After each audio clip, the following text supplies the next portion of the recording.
ભાઈ આ ઢોલ ક્યાં વાગે? આ ઢોલ તને ખબર છે હમણાં રૂપાભાઈ છોકરાને જોવા આવ્યા હતા? હા હા ઓલા રખડું ને જોવા આવ્યા તો ઈ એવાની સગાઈ થોડી થાય. એટલે ભાઈ એની સગાઈ થઈ ગઈ. એની સગાઈ થઈ ગઈ તો હામાવાળાને કઈ લાંબી બુદ્ધિ નહીં હોય. સગાઈ ભલે ને થઈ પણ એનું કઈ લાંબુ નહીં હાલે. એના લગ્ન થાય તો મને કહેજો નહીં. કોડા ઢોલ એના લગ્ન નો જ વાગે છે. અને મેં તો સાંભળ્યું છે કે લગ્ન એ બહુ ધામધૂમથી કરે છે. તો ઈ ફૂગ ભેગા થવાના ધંધા. એવા ફૂલ કડી ના થઈ ને મોટા ખર્ચા કરે તો ફૂગ ભેગા નો થાય. એટલે ભાઈ એની પાસે સગવડ હોય તો જ તે ખર્ચો કરતો હોય ને.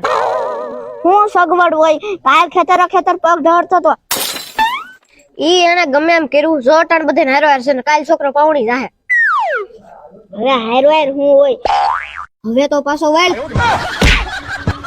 તમે શું કામ કરો?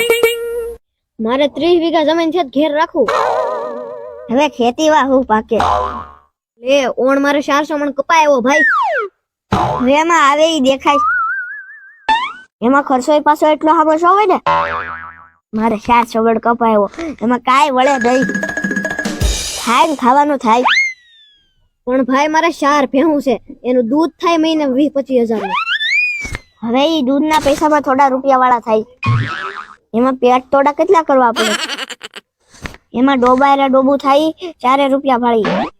એની કરતા બટકો રોટલો ભલે ખાય પણ નિરાત નું હોવો જોઈએ. એટલે ભાઈ સમાજમાં બધાયને રહેવું હોય તો મહેનત તો કરવી પડે ને. નકર ભાઈ આ સમાજ આપણને ગણે નહીં. મારી પાસે ભાઈ 2-3 ધંધા છે. આ ટેમ્પો આપણો.